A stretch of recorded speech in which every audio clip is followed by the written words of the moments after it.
तुम ना कौन मो ना गोपबंधु दास घर घर अंतरा खैरा ब्लॉक। अच्छा ये केते जमी चाष कर एठी मु 1 एकर जमी चाष कर अच्छा प्रति वर्ष भी कर प्रति वर्ष 1 एकर जमी चाष कर। अच्छा प्रति वर्ष जमी धान हुए एथर जो इको इनिटा पकड़ा भितर कौन तफात तुम देखी तफात देखुची जे निश्चित गत थर मुझे 1 एकर जमी चाष करी 18 ରୁ 20 भितर मोर पाई किंतु ए वर्ष मु जहाँ देखुची 30 ରୁ बरग ऊर्ध्व हम कमिबार प्रश्न ना।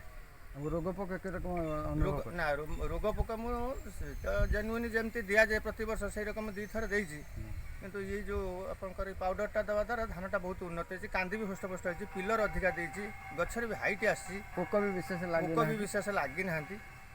तेना आपन को मन कोन कहूची सर तो पूरा संपूर्ण संतुष्ट मु भी आ 5 जन को एथर तो मु जानिली आसंता सीजन बेलू मुझे आ 5-10 लोक मैंने कहबी जे मो जी पाई अमल तेणु आपण मैंने करूँ कि कम जमी भितर आम अधिक बेनिफिट हे। हो जहाँ हो आप धन्यवाद आउ अन्य को किसी बुझा हो आप आगुरी जे करते केते पड़े 18 कुंटल बोलते 20 भितर हो। अच्छा बर्तमान कि धान कर प्रतीक्षा प्रतीक्षा कर तो हो ठीक है धन्यवाद नमस्कार।